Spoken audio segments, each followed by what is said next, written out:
What keeps the planet spinning? The force of love beginning.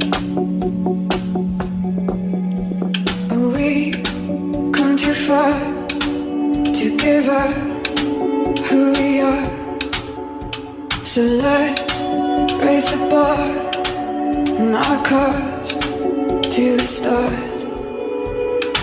G'day, you beautiful bastards. This is your favourite day game uncle, Tom Torero, high above Pitt Street in Sydney CBD on a winter day. Can you believe this? You might know Pitt Street as the prime day game destination, the pit for Australia. It's a feeding frenzy. And you might know it from the movie The Matrix. Just down the road there by the fountain, that was the scene with the girl with the red dress. And then across the street, the Deja Vu cat on that staircase.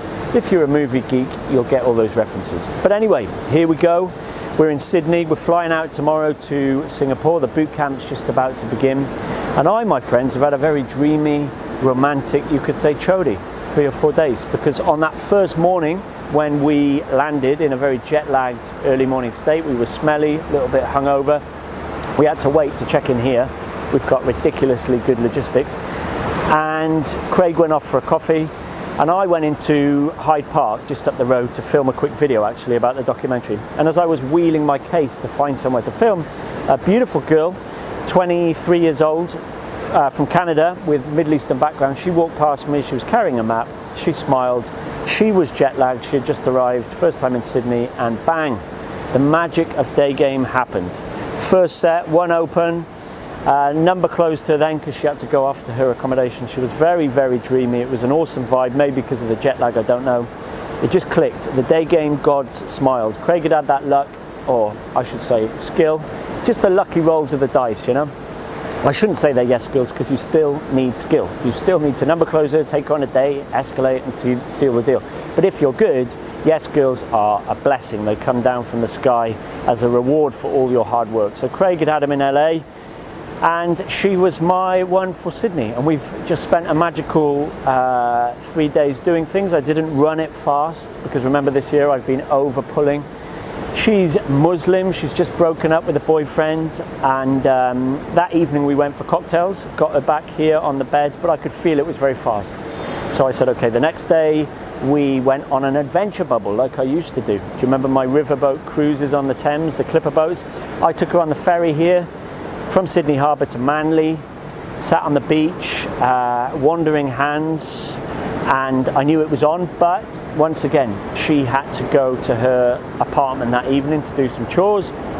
So we set it up for the third date. Never go beyond the third date unless you're in Moscow. Yesterday, quick trip to Bondi just to walk around, take some photos, sit, look at the waves. It was also dreamy. And back here, we didn't even press play on the movie Vicky Cristina Barcelona. We had sex. It was very nice. I'm seeing her again today. So there you go. The magic of day game. That's what can happen. Now, did I promise I was going to be her boyfriend? No. Did I pretend to be her boyfriend? No. Had I improved my progression towards the finish line on every date? Yes. Did she know what I wanted from the first evening? Yes. I said, look, I'm a bad boyfriend. I'm traveling. I'm not looking for relationships. She said she's come out of one. She's not looking for anything either. So I slowed it down, and that was the result. If you're a beginner, don't use that as an excuse not to escalate. Nice guys need to learn fast pulls, fast escalation, gutter game, same day lays, filth. Listen to my latest podcast, yeah? Leave your phone at home, burn your boats, go crazy. And then you swing back to that middle spot, the sweet spot of the nice bad boy, the badass Buddha, and you can enjoy those little adventure bubbles, yeah? It also makes it a little bit more enjoyable, especially if you're traveling, you get those magical moments. Anyway, Q&A. As I promised you from each city, your uncle always delivers. You know, that's what girls appreciate. Okay, first question from Tom. Good name, Thomas. He says, I've got a lot of hard dominance. Good to know you're hard, Tom. With his height, with his fashion and his eye contact, but I think I'm lacking soft dominance. What advice would you give somebody who wants both but doesn't want to slip back into nice guy mode? That's exactly what I was just talking about, Tom. If you don't know what he's referring to, hard dominance is just pull, pull, pull. Yeah, it's the 2D alpha. It's the stereotype of the alpha that the monosphere talk about. It's just a guy who's, you know, super masculine and he pulls. He thinks he's a superhero. It's too much. It's a caricature of a pickup artist. Girls don't actually like it. You got a 1 in 1,000 chance of it working, okay? You grab 1,000 girls in a bar, okay, one of them might go home with you. It's not good game. It's fool's mate, it's yes, girls, that's what I've spoken about. Soft dominance is finding that sweet spot. I call it badass Buddha. Mystery used to call it the place between the ghost and the flame. In RSD, Tyler calls it that balance between intent and freedom from outcome. It's fractionation. So with soft dominance, do what I was doing, Tom. Still escalate on each date, but roll off, okay? Do slightly chody things, but don't promise that you're going to be her boyfriend. Just slow it down to 2 or 3 dates. Don't go over 3. If you're a newbie, go for 1 date. Even try 1 venue, 1 drink, 1 bounce home. And then swing back to maybe 2 dates. You can play it a little bit safer. Depends on your logistics, depends if you're traveling, depends where you are. But just slow things down. Throw in some grounding, throw in some vulnerability, okay? I always tell girls that I'm afraid of lifts. I am, because my sister used to put me in a little box when I was younger. So I have a bit of claustrophobia. I show them a picture of my dog whilst at the same time escalating. Do you get what I mean? Badass, Buddha, the nice bad boy. Watch that video series. Okay, next question before the sun goes in. If it does go in, I'll move the camera. Leven, I think, says, what are some good movies to watch together with a girl? Blah, blah, blah. I've already said that many times. Watch my logistics videos, watch Stealth Seduction. You see me watching movies with a Colombian girl. Start with Vicky Cristina Barcelona, Woody Allen. It sounds like a romantic comedy, but it's not. It's got threesomes, crazy girls, the good girl, the bad girl. It's got cheating. It's got Scarlett Johansson. It's got Penelope Cruz. It's fantastic. It does all the work for you. And I've never really gotten past half an hour. Right? I've seen that movie hundreds of times. I still love the soundtrack. I still love the acting. I still think Javier Bardem's a great player, role model in that movie, a bit like Hank Moody, Californication. So start with Vicky Cristina Barcelona. It's not chody. Fabio says, what's your favorite thing to ask a girl post-sex? When you're in bed and she's totally comfortable and your confidence is high, I'm sure it's a great chance to open up and ask her questions about red pill truths. But I never know what exactly. The sun's going in. Let me just open the aperture. There you go, movie magic, Matrix-like. I'm illuminated like Jesus. Yeah, interviewing a girl after sex. Now remember, girls have this disconnect between their forebrain and their hindbrain, so they're never really going to reveal their darkest, deepest sexual truths to you. They don't want to seem like a slut. That's all biological. And they kind of kid themselves just to protect themselves. That's fine. But the moment you've had sex and you've got that 5 minutes of oxytocin and cuddling, is a good opportunity to interview them. And if you've seen and heard Stealth Seduction, 17 hours of me doing a lot of that after sex, asking them things like, what did you think of the approach? What did you think I wanted? When did you know I wanted to sleep with you? When did you know you were going to sleep with me? Did you think I was crazy? Did you think I was a bad boy? What did you think when I did this? Etc, etc, etc. And girls will give you quite a lot of feedback, so you can use that for calibration and to adjust. But remember, they might not tell you all the filthy things they've done. When you say, how many guys have you slept with? And she says, 3, you know? Remember that disconnect, forebrain, hindbrain, and it makes perfect biological sense. Last question from Lou, because I've got to go to the boot camp. Hey Tom, do you use Airbnb or do you prefer hotels?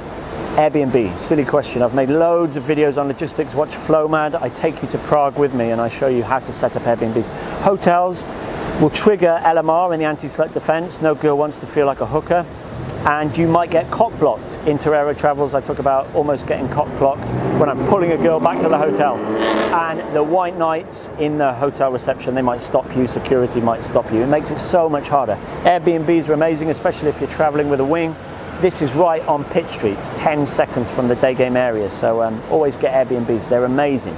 But watch my logistics video, the one where I'm showing you the map and how to work out where to stay and where the day game areas are and what to take and what about the bars and all that. That's all on YouTube recently from Ukraine.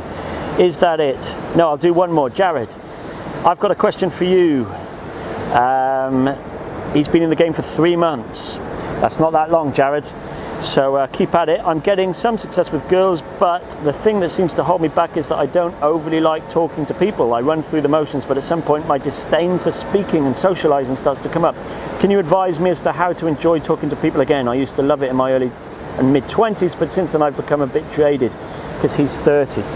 Okay, well this needs to get sorted before you start doing day game, because the real you will come through. She will sense that jadedness, that cynicism. This is the problem of being online and just hating women and getting very angry and just reading the theory and not going out. First, you need to get used to talking to people, men and middle-aged women, the old man on the bus, the plump 50-year-old woman behind the checkout in the supermarket, yeah?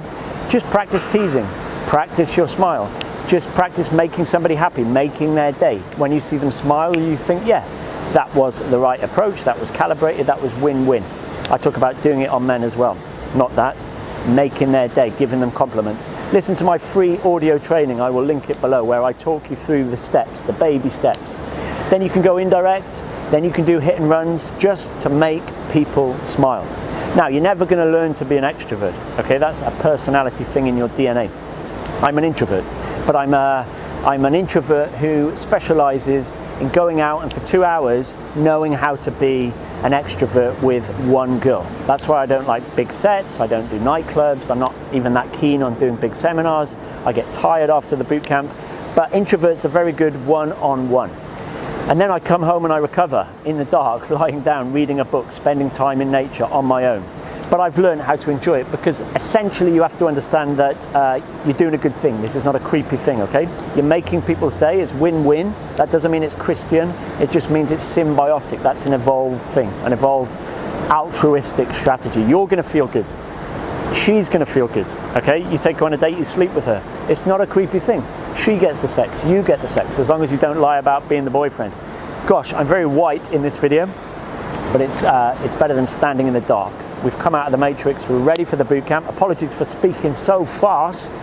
Don't speak like this to girls, but you have to if you're making a video on a rooftop and you got to go and teach a boot camp. I'll see you in Singapore.